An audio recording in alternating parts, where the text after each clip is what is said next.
শেষ হলো একটি কর্মমুখর সপ্তাহ। গেল 5 দিনে ব্যক্তি, প্রতিষ্ঠান, রাষ্ট্রের প্রাপ্তিযোগ ও ব্যয়ের লেনদেন হিসাব শেষে ভাগশেষে থাকলো কি? এসব জানাতেই আমাদের আয়োজন ভাগশেষ। পুরো আয়োজনের সঙ্গে আছি সাজিদ আরাফাত। শুরুতে জানব প্রবাসী আয়ের খবর। ঈদুল আজহাকে সামনে রেখে প্রবাসীদের অর্থ পাঠানোর যে পরিমাণ সেটি অনেকাংশে বেড়েছে। চলতি মাসের প্রথম 19 দিনে 2.5 বিলিয়ন প্রবাসী আয় এসেছে বলে জানা গেছে, যা গত বছরের একই সময়ের তুলনায় 38% বেশি।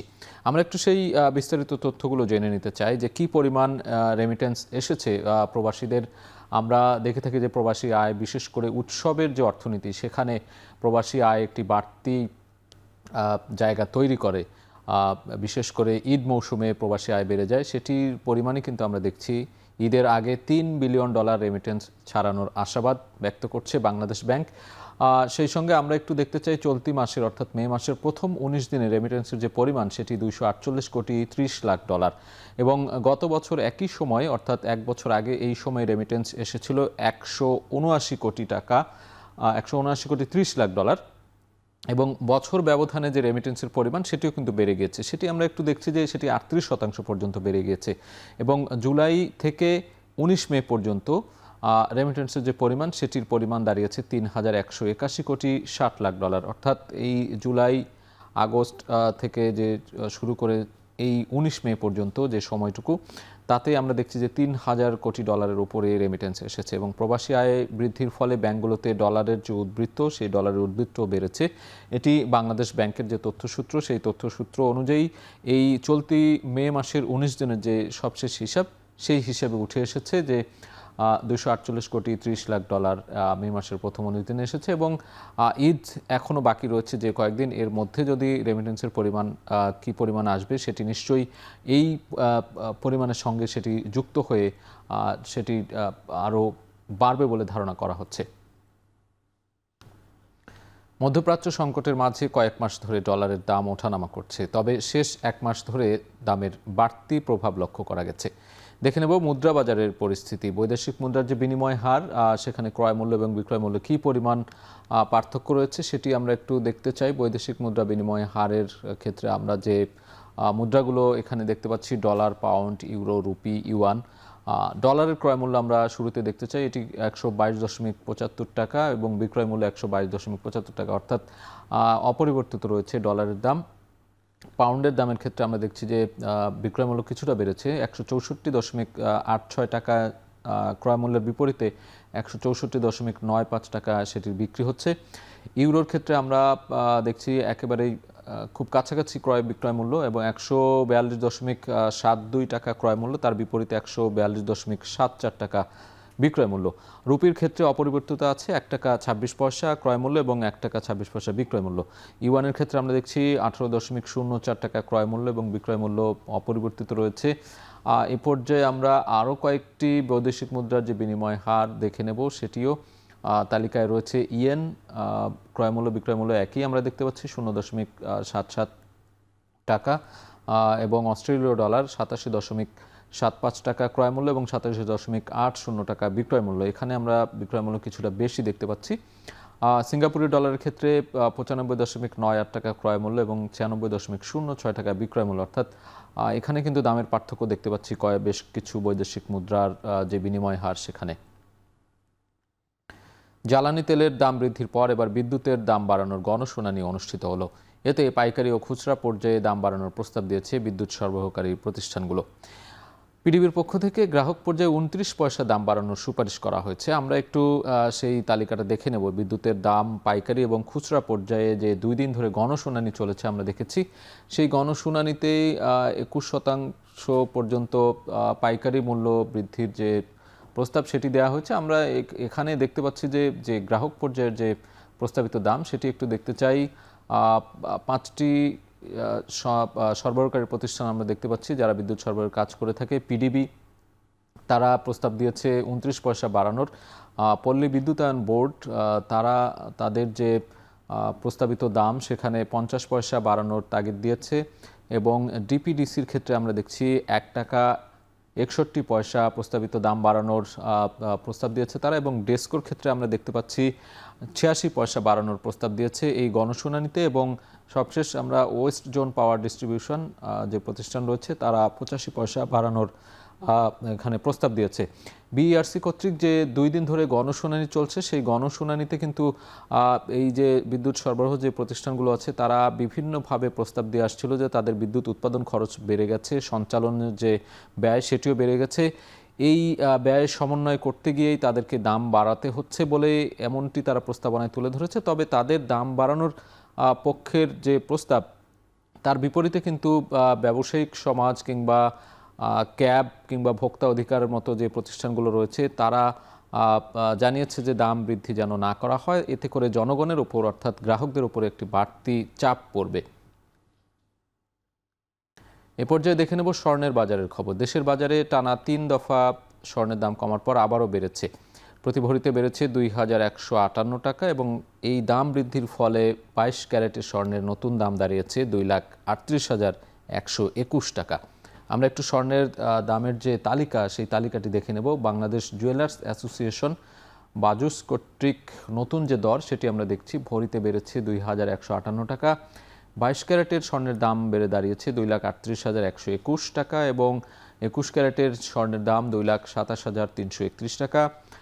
18 ক্যারেটের স্বর্ণের দাম কিছুটা কম, 1,94,847 টাকা, এবং সনাতন যে স্বর্ণ রয়েছে সেটির দামও কিন্তু আরও কিছুটা কম দেখছি আমরা, 1,58,689 টাকা। আমরা স্বর্ণের যে নতুন দর সেটি টানা 3 দফা কমেছিল মাঝখানে, এবং কমার পর আমরা দেখলাম যে আবারও কিন্তু ঈদের আগে ভরিতে আবারও 2,000 টাকারও বেশি বেড়েছে। তবে এই দাম সমন্বয়ের বিষয়টি কিন্তু এক মাসে আমরা দেখেছি বেশ কয়েকবার হয়ে থাকে, দাম ওঠানামা, একই দিনে 2বার 3বার করেও দাম বৃদ্ধি এবং দাম কমার যে প্রভাব সেটি আমরা দেখে থাকি, এবং বাজুস এই দাম নির্ধারণ করে। সবশেষ যে দামের তালিকা সেটি আমরা দেখানোর চেষ্টা করলাম। চলতি সপ্তাহের শেষ কার্যদিবসে বেড়েছে লেনদেনের পরিমাণ। আজ লেনদেন হয়েছে 867 কোটি 48 লাখ টাকা, যা আগের দিনের তুলনায় 26 কোটি টাকা বেশি। আমরা ঢাকার পুঁজিবাজারের সপ্তাহ শেষের যে লেনদেনের পরিমাণ সেটি এক নজরে দেখে আসতে চাই। সূচক ও লেনদেনের পরিমাণ আমরা দেখছি যে ডিএসইএক্স সূচকের পরিমাণ 5,264, সেটি বেড়েছে 41 পয়েন্ট বেড়েছে আমরা দেখছি সপ্তাহ শেষে, এবং লেনদেনের পরিমাণ যেটি বলছিলাম 867 কোটি 48 লাখ টাকা, এবং গত দিনের তুলনায় সেটি 26 কোটি টাকা বেশি লেনদেন হয়েছে। এবং দর পরিবর্তনের ক্ষেত্রে আমরা দেখতে পাচ্ছি 233টি কোম্পানির শেয়ারের দর বেড়েছে, কমেছে 93টি কোম্পানির শেয়ারের দর, এবং অপরিবর্তিত রয়েছে 49টি শেয়ারের দর। ঢাকা স্টক এক্সচেঞ্জে এই ছিল আজকের সপ্তাহ শেষের পরিস্থিতি। আমরা সপ্তাহের শেষ দিনে চট্টগ্রাম স্টক এক্সচেঞ্জের যে লেনদেনের পরিমাণ সেখানে যেতে চাই। দেখতে পাচ্ছি যে সেখানে লেনদেনের পরিমাণ কমেছে, এবং এদিন লেনদেন হয়েছে 30 কোটি টাকারও বেশি, যা আগের দিনের চেয়ে 16 কোটি টাকা কম লেনদেন হয়েছে। আমরা এক নজরে দেখব চট্টগ্রাম যে স্টক এক্সচেঞ্জ, সেখানে সূচক ও লেনদেনের পরিমাণ সিএসপিআই আমরা 14,700 দেখছি সূচকের পরিমাণ। এখানেও সূচকের পরিমাণ বেড়েছে, 21 পয়েন্ট বেড়েছে, এবং লেনদেন হয়েছে 30 কোটি 39 লাখ টাকা। গত দিনের তুলনায় আমরা দেখছি যে 16 কোটি 15 লাখ টাকা কম লেনদেন হয়েছে। অর্থাৎ ঢাকার পুঁজিবাজারে যেখানে লেনদেন বেড়েছে সেই জায়গায় আমরা চট্টগ্রামের স্টক এক্সচেঞ্জে দেখছি যে লেনদেন কমেছে 16 কোটি টাকারও বেশি। দর পরিবর্তনের ক্ষেত্রে আমরা দেখছি বেশিরভাগ কোম্পানির শেয়ারের দর বেড়েছে, 117টি কোম্পানির শেয়ারের দর বেড়েছে, 58টি কোম্পানির শেয়ারের দর কমেছে, এবং অপরিবর্তিত আছে 25টি কোম্পানির শেয়ারের দর। এ পর্যায়ে দেখে নেব সপ্তাহ শেষে ঢাকা পুঁজিবাজারে সার্বিক সূচকের পরিমাণ। সার্বিক সূচক বেড়েছে 18 পয়েন্ট, মূলধন বেড়েছে 3,000 কোটি টাকা। সপ্তাহ শেষে কি পরিস্থিতি বিরাজ করছে আমরা একটু সেটির হিসাব নিকাশ করতে চাই। ঢাকা স্টক এক্সচেঞ্জে সপ্তাহ জুড়ে 17 মে থেকে শুরু হয়েছিল কার্যদিবস, এবং সূচক কমেছিল শুরুর দিনে, সপ্তাহ শুরুতে 19 পয়েন্ট, এবং লেনদেন হয়েছিল 868 কোটি 2 লাখ টাকা, এবং বাজার মূলধন ছিল 6,76,000 কোটি টাকা। 18 মেতে আমরা দেখছি যে সেদিনও কিন্তু সূচকের পরিবর্তনে সূচক কমেছিল 23 পয়েন্ট, এবং বাজার মূলধন ছিল 6,75,000 কোটি টাকা। 19 মেতে আমরা সূচকের পরিমাণ দেখছি, এদিন সূচক বেড়েছিল 8 পয়েন্ট, এবং 675 কোটি 7 লাখ টাকা লেনদেন হয়েছিল, এবং বাজার মূলধনের যে পরিমাণ সেটি দেখছি 6,75,000 কোটি টাকা।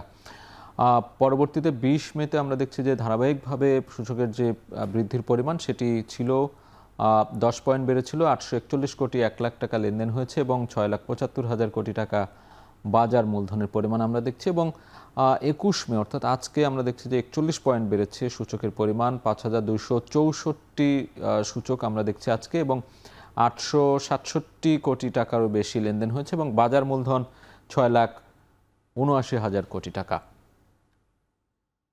আমদানি কমার প্রভাব পড়েছে হিলি স্থলবন্দরের রাজস্ব আহরণে। চলতি বছর লক্ষ্যমাত্রা পূরণ নিয়ে শঙ্কায় কাস্টমস কর্তৃপক্ষ। এ নিয়ে আরও জানাতে হিলি স্থলবন্দর থেকে যুক্ত হচ্ছেন সহকর্মী সোহেল রানা।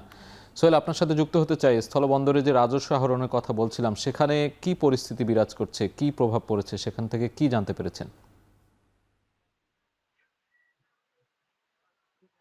সাজিদ, আমরা 10 মাসের অর্থাৎ 25-26 যে অর্থ বছর রয়েছে সেই অর্থ বছরের গেল 10 মাসের যে রাজস্ব আদায়ের চিত্র রয়েছে সেই চিত্র কিন্তু আমাদের হাতে রয়েছে, এবং সেখান থেকে আমরা যেটি দেখছি যে আসলে লক্ষ্যমাত্রা বিগত বছরের তুলনায় কিংবা চলতি অর্থ বছরের যে লক্ষ্যমাত্রা ছিল তার তুলনায় প্রায় 266 কোটি টাকা এখন পর্যন্ত ঘাটতিতে রয়েছে হিলি কাস্টমস কর্তৃপক্ষ। আমি আপনাকে একটু জানিয়ে রাখি যে হিলি যে কাস্টমস রয়েছে সেই হিলি কাস্টমস কর্তৃপক্ষকে রাজস্ব বোর্ড থেকে 7,766,77 টাকা রাজস্ব আদায়ের লক্ষ্যমাত্রা বেঁধে দেওয়া হয়েছিল, যার বিপরীতে এখন পর্যন্ত এই 10 মাসে তারা আদায় করতে সক্ষম হয়েছে 499,34,00,000 টাকা। অর্থাৎ এখানে কিন্তু একটা বড় ধরনের কিন্তু ঘাটতি রয়েছে। এই ঘাটতিটা আসলে এই আগামী স্বল্প সময়ের মধ্যে সেটি পূরণ করতে পারবে কিনা সেটির সংখ্যায় কিন্তু রয়েছেন এই কাস্টমস যে কর্তৃপক্ষ রয়েছেন তারা। আমি তাদের সাথে কথা বলেছেন, তারা যেটি বলছেন যে আসলে মূলত এই হিলি স্থল বন্দর দিয়ে বিগত সময়গুলোতে বেশি শুল্কযুক্ত যে পণ্য সেই শুল্কযুক্ত পণ্যগুলো আমদানি হতো, যার প্রভাবে কিন্তু এই যে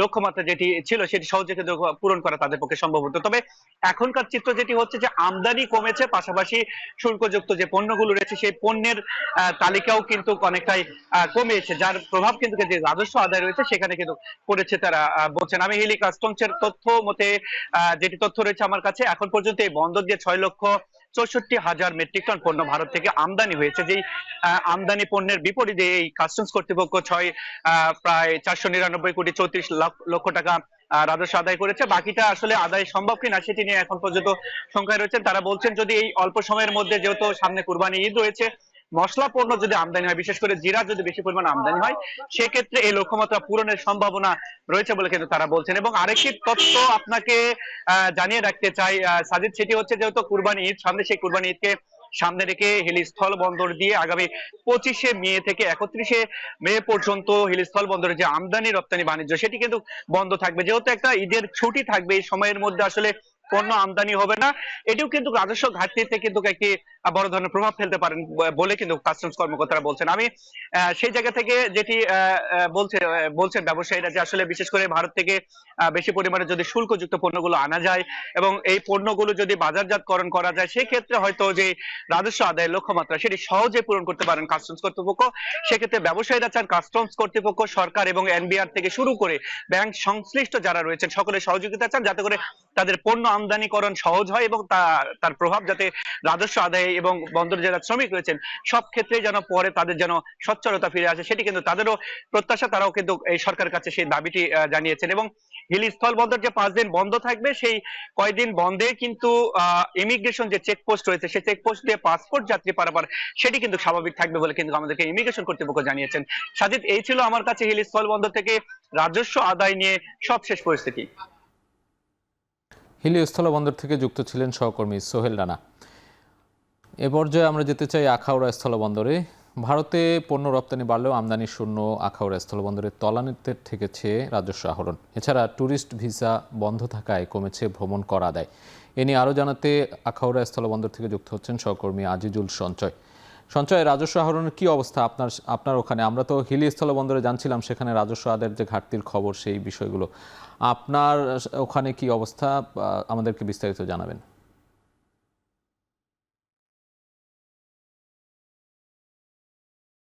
কাজেই আখাউড়া স্থল বন্দরটি যেহেতু একটি রপ্তানিমুখী বন্দর, যার ফলে আসলে এখানে কিন্তু যে এনবিআর যে আসলে রাজস্ব আহরণের যেই লক্ষ্যমাত্রা সেটি কিন্তু আসলে থাকে না। তবে আমরা যেটি দেখতে পাচ্ছি যে এখন পর্যন্ত আহ, আহ, আমদানি শূন্য হওয়ার কারণে কিন্তু একেবারেই পণ্য আমদানি অনিয়মিত হওয়ার কারণে আসলে একেবারে তলানিতে ঠেকেছে এখানকার রাজস্ব আহরণ। আমি যদি আপনাকে পরিসংখ্যান বলি, গত 3 মাসের অর্থাৎ ফেব্রুয়ারি, মার্চ, এপ্রিল এবং এই মে মে মে মাসে এখন পর্যন্ত কিন্তু এই বন্দর দিয়ে ভারত থেকে কোনো ধরনের পণ্যই আমদানি হয়নি, যার ফলে কিন্তু কোনো ধরনের রাজস্ব আসলে আহরণ করা যায়নি। তবে এর আগের মাসগুলোতে শুধুমাত্র সীমিত পরিমাণে জিরা চাল এবং আগরবাতি আমদানি হয়েছে, সেটিও সব মিলে প্রায় 2 কোটি টাকার মতো, এবং এ থেকে সরকার রাজস্ব পেয়েছে 71 লক্ষ টাকার কিছু বেশি। মূলত আমরা এটি নিয়ে কথা বলেছিলাম ব্যবসায়ীদের সঙ্গে। আসলে ভারতের এই বন্দরটি ত্রিপুরার বাইরের রাজ্য থেকে আনতে হয়, যার ফলে এগুলো আমদানি করে খুব বেশি মুনাফা তারা করতে পারে না। সেজন্যই কিন্তু এই বন্দর দিয়ে তারা পণ্য তারা আমদানি করতে চান না, বা আসলে আমদানি করেন। সেজন্যই কিন্তু রাজস্ব অনেকাংশে কিন্তু কম। তবে এই বন্দর দিয়ে আসলে সরকার রাজস্বের আরেকটি বড় মাধ্যম হলো এই বন্দর দিয়ে যেহেতু যাত্রী পারাপারটি নিয়মিত হতো, সেটি থেকে কিন্তু একটি বড় অঙ্কের রাজস্ব আসতো। তবে যেহেতু জুলাই গণঅভ্যুত্থানের পর থেকে কিন্তু বাংলাদেশিদের জন্য ভিসা পরিষেবা একেবারে সীমিত করে দিয়েছে ভারত সরকার, যার ফলে যাত্রী পারাপার কিন্তু প্রায় 70 থেকে 80% পর্যন্ত কমে গিয়েছে। ফলে স্বাভাবিকভাবেই কিন্তু এই যে যাত্রীদের ভ্রমণ কর বাবদ যে রাজস্ব সরকার পেতে, সেটিও কিন্তু কমে গেছে। আমি যদি আপনাকে পরিসংখ্যান বলি, চলতি যে 25-26 অর্থ বছরে এখন পর্যন্ত, অর্থাৎ এই মে 21 তারিখ পর্যন্ত সব মিলে প্রায় 3.5 কোটি টাকার মতো ভ্রমণ কর পেয়েছে সরকার এই বন্দর থেকে। প্রায় 3.5 কোটি টাকার মতো ভ্রমণ কর পেয়েছে সরকার এই বন্দর থেকে। তবে যদি আসলে আমরা যদি এর আগের পরিসংখ্যান যদি বলি, সব মিলে কিন্তু প্রতি অর্থ বছরই কিন্তু বিগত সময়গুলোতে আমরা দেখেছি যে 8 থেকে 12 কোটি টাকা পর্যন্ত কিন্তু ভ্রমণ কর আদায় হয়েছে। তবে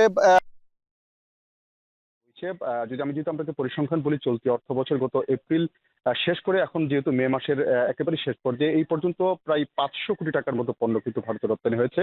এবং এর মধ্যে এখন সবচেয়ে বেশি পরিমাণ রপ্তানি হচ্ছে হিমায়িত মাছ, সিমেন্ট সহ আরো বেশ কিছু পণ্য আছে যেগুলো নিয়মিত ভারতে রপ্তানি হয়। তবে ব্যবসায়ীরা চেষ্টা করছেন যে এই নিয়মিত যেই আসলে গুটি কয়েক পণ্য আছে, এই পণ্যগুলোর বাইরেও যেন আরো নতুন নতুন কিছু পণ্য যেন ভারতের রপ্তানি তালিকায় যুক্ত করা যেতে পারে, সেটি নিয়েও তারা আলাপ আলোচনা করছেন। এবং তারা যেন ভারতের রপ্তানি তালিকায় যুক্ত করা যেতে পারে, সেটি নিয়েও তারা আলাপ আলোচনা করছেন। এবং তারা ভারতের ব্যবসায়ীদের সঙ্গে তারা কথা বলতে, সেখানকার বাজার আসলে কোন পণ্যগুলোর চাহিদা, সেটি নিয়ে কিন্তু তারা কাজ করছেন।